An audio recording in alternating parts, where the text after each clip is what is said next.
In the endless golden dunes of Arabia, where the sun painted the sky in fiery hues and the winds carried tales of old, lived a young British scholar named Elias Thorne. Elias had always dreamed of adventure beyond the misty shores of England. Inspired by maps and legends, he set out to traverse the vast desert, seeking lost cities buried under time.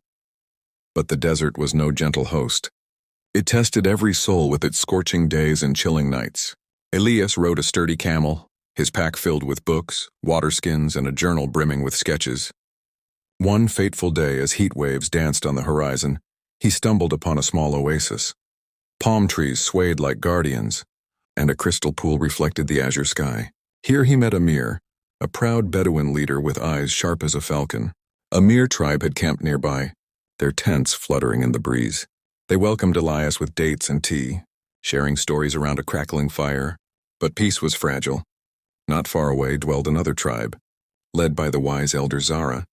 Her people, skilled in weaving and herding, claimed the oasis as their ancestral right. Tensions simmered like a pot over flames.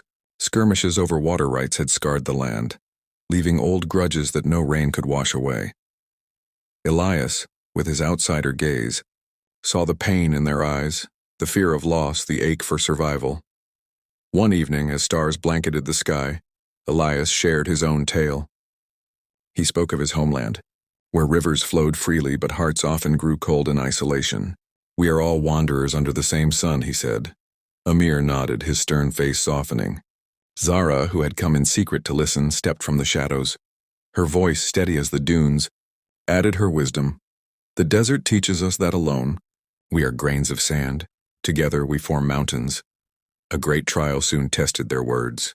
Word spread of a massive sandstorm brewing in the east, one that could bury the oasis and scatter their herds. Panic gripped the tribes.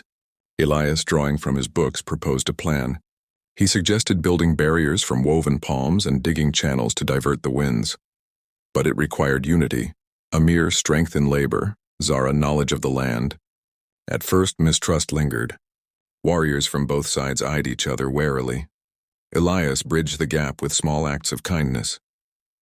He helped mend a broken tent for Amir's son, a boy named Karim who dreamed of stars. For Zara's daughter Layla, he sketched maps of distant seas, igniting her curiosity.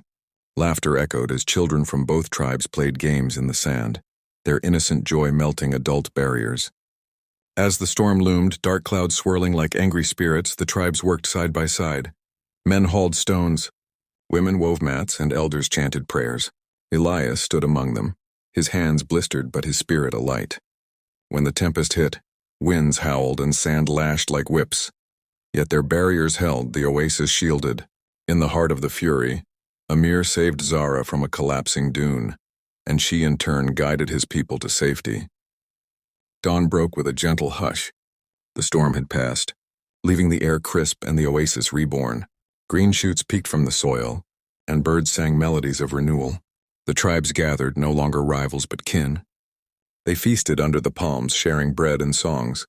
Elias, humbled, realized the desert had not just been a path to ruins, but a journey to the heart.